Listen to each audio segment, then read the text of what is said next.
Spain is rearming, or at least so they say. This week's political scandal here in Spain involves 15 million bullets that the government recently ordered from Israel. The 15 million 9mm parabellum bullets, also known as 9mm Luger, were supposed to supply the Guardia Civil at a price of 6.6 million euros, with the order split between 3 Israeli suppliers. One problem, though: Pedro Sánchez had also said that the government wouldn't be buying arms from Israel due to the ongoing conflict in Gaza. Apparently that wasn't true at all and wasn't meant to be legally binding. Like I said, it's been a scandal. The far-left Sumar party has said they're willing to leave the government coalition over the issue of the Israeli bullets, but those in charge originally said there was nothing to be done. The contract was already finalized. When Sumar wouldn't drop the matter, Sánchez promised to find a way out, even though his Minister of the Interior had just said it was impossible. The center-right Partido Popular now wants to take the whole thing to court, because if the government has to pay millions of euros anyway, it's a huge waste of taxpayer money if they then refuse to take the bullets. The other details released to the press are a bit vague, but it would appear someone in the administration is lying about the whole thing. It just isn't clear who. Hey everybody, it's Daniel. Welcome back to Spain to Go, the best podcast in the entire multiverse for all things Spain. This is episode 108, and we're talking about 15 million bullets and Spain rearming for potential future conflicts. Although I guess it's worth mentioning that Prime Minister Sánchez doesn't like to use the word rearming. He calls it security, because for Spanish people these days, and a lot of people in Western Europe actually, the whole idea of arming is a bit impolite to talk about. Anyway, that's the topic. Before we get started, please go to expatmadrid.com/donate. You can donate to this podcast. I spend a lot of time on this. I appreciate any sort of donation you can send my way. You can send anything from €3 up to however much you feel comfortable with. I appreciate it. expatmadrid.com/donate. Thank you to all my present and past donors for making this possible. Let's talk about those bullets.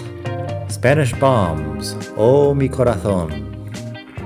Spain does not spend a lot of time bombing other countries these days, and I searched around but didn't find much about how many bullets the Spanish government actually uses. Apparently the national police buys bullets by the millions as well, according to a online newspaper called Libertad Digital. One recent order included 480,000 boxes of 9mm bullets, 100 bullets to a box, to cover the years 2024 to 2027. That is, if my math is correct, 48 million bullets, enough to shoot everybody in Spain once, or perhaps enough for quite a bit of target practice. In the meantime, it would appear that the Spanish government has signed no fewer than 46 contracts with Israeli defense companies in the past couple of years, despite what Sánchez promised. A couple of these contracts are quite large, for some sort of mobile rocket launching system. In theory, the Spanish have little immediate need for a mobile rocket launching system, but the last thing you want as a government is to be under attack and have to announce to the public that you never bothered to buy things for the military. Oops, we were too busy to buy bullets and rockets, and now the Russians are coming. The Great Spanish Rearming. All this bullet buying comes in the context of Spain's renewed commitment to NATO. U.S. President Donald Trump has recently been demanding that NATO countries keep up their end of the long-standing treaty and spend at least 2% of their GDP on their militaries. The NATO website calls this the 2% Defense Investment Guideline. And I don't know about you, but to me, the word guideline makes it seem like it's up for some interpretation. Anyway, Pedro Sánchez has said that Spain will work towards 2%, and will just find 10 billion euros somewhere for further military investment. But he technically can't get a budget passed even without all this new military spending, so it's not clear if this is just more empty talk. Of course, these days everyone on social media is an expert on NATO treaties and geopolitics, so I'm not going to get into it here.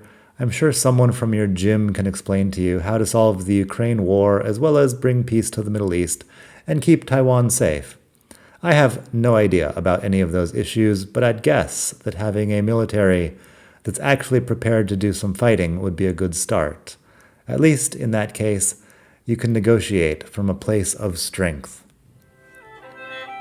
That sophisticated European pacifism. Europeans love to claim they've evolved beyond the need for a military, and that Americans are just a bunch of ignorant barbarians who insist on solving things with violence.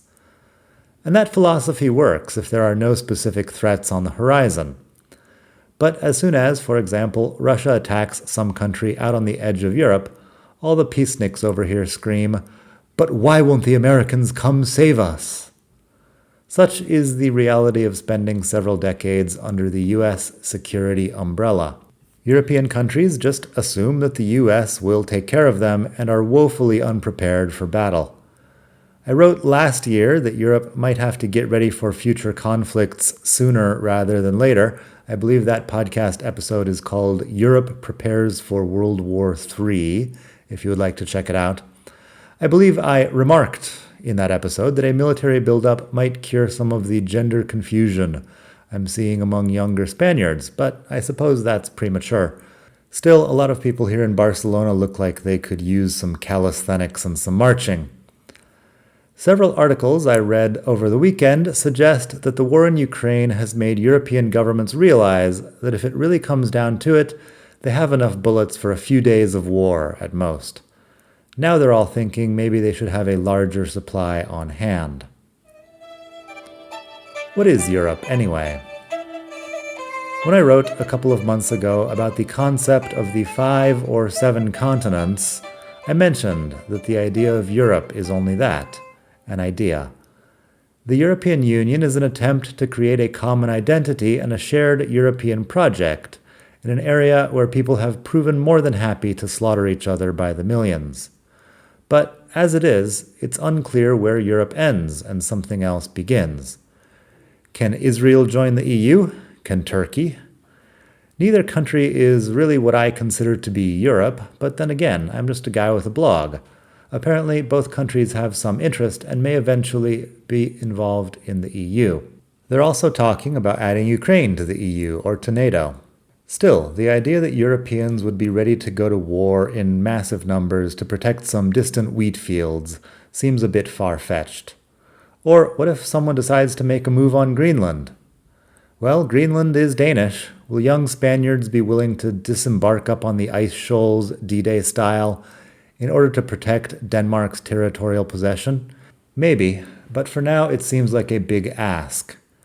Would the Danes, for that matter, send their navy out to defend the Canary Islands if it came to that? What about the Spanish cities of Ceuta and Melilla on the African coast? Interestingly, I read an article about this. According to the wording of the NATO treaty, it's not quite clear if Ceuta and Melilla are covered by NATO. The treaty apparently says some things that, depending on how you interpret them, may or may not include Ceuta and Melilla in this security guarantee. All this to say, unless Europe can define itself, I don't know how it will defend itself. So maybe deciding who is and who's not European would make things a bit easier moving forward. Finally today, are your bullets ethically sourced? Back to those bullets from the beginning of the article.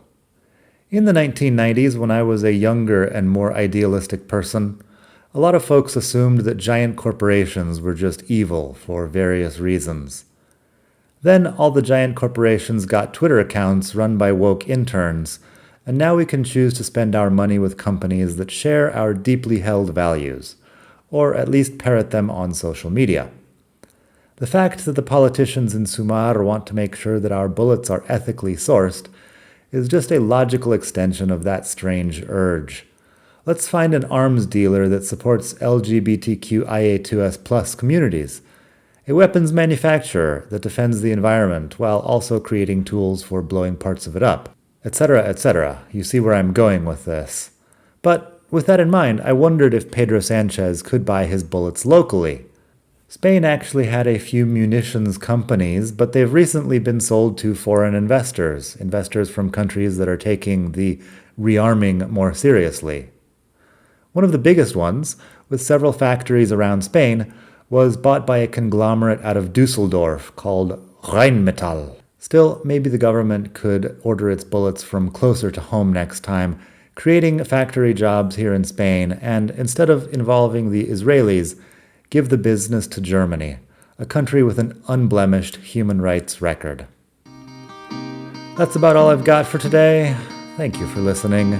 This military rabbit hole is one I've never really been down before. Today I learned, for example, that apart from bullets, European governments are trying to stock up on 155mm artillery rounds. 155mm is about 6 inches, in case you're not using the metric system. And that's the width, not the length. It looks like it's a thing about 6 inches wide and 18 inches long. They weigh 45 kilos, almost 100 pounds, and they cost 8,000 euros each. These shells have a range of 24 kilometers, so it sounds like you could just set up a howitzer gun on the hills outside Barcelona and terrorize the whole city and some of the surrounding towns as well, until your taxpayer money ran out. That is pretty scary, but it sounds like it's probably exactly what's happening in a lot of places in Ukraine these days. We are pretty lucky if we live in a place where we don't have to deal with that kind of thing. Another thought that I didn't manage to get into this article, but this whole thing where people feel the need to loudly announce which side they're on in every popular cause is a bit exhausting to me. As you may have noticed, I don't spend a lot of time on this podcast telling you what to think, or really telling you what I think. I like to imagine that people are capable of drawing their own conclusions without me lecturing and scolding them. But a lot of people also want to go on to social media and, post the whole I stand with whoever it is we're standing with this week. I understand the idea. It is a lot easier to post a square on social media than to actually do something. And people are able to get their social validation these days without even getting out of bed, which is pretty strange. There's a lot of things that people are able to do on their smartphones without getting out of bed. That is something I actually worry about, because our species definitely evolved in circumstances in which we had to get up, crawl out of our caves, see the sun, socialize face to face, work pretty hard actually to gather sustenance. These days, a lot of things can just be done online through an app and from your sofa or blanket. One of my favorite books from the last few years is about just this topic. It's called The Comfort Crisis by Michael Easter. You should follow along with Michael Easter wherever you're following people. He talks about going out and doing hard things outdoors and how it tends to make you healthier and happier. That's The Comfort Crisis by Michael Easter if you're into book recommendations these days. Other than that, you can take a look at Learn Spanish with Daniel. I've got a lot of videos up there, several new ones actually. Learn Spanish with Daniel over on YouTube. I enjoy teaching some Spanish over there, and I will continue doing so these days. I have just learned that my downstairs neighbor is going to be remodeling her whole flat. So that might interfere with my recording schedule over the next several days or weeks. I'm not really sure. I will do everything I can to keep producing content in this time, but it may get a little bit more difficult. I'm only able to record now because they're on their lunch break, and I'm, doing this as quickly as I can before they come back and start hammering again. More Spain content, as always, is on expatmadrid.com. Expatmadrid.com, even though I live in Barcelona these days because I bought the domain name 12 years ago, and here we are. Expatmadrid.com has a lot of articles and other things, links to interesting topics that you might like to hear about. Last week, for example, I did a list of books about Spain. You have affiliate links on there where you can go and buy these books on Amazon, and I might get a few cents. If you'd like to give me more than a few cents, head over to expatmadrid.com/donate, or while you're on expatmadrid.com, click the donate button in the upper right-hand corner and send me some money there. I greatly appreciate it. Everything helps. You can follow me on Instagram. Just look for my name, Daniel Welsh. I'm on there. Send me a message if you're on Instagram. Let me know what you think about the podcast. Nada más por hoy. I hope you have a great day wherever you are, and hasta la próxima. Bye.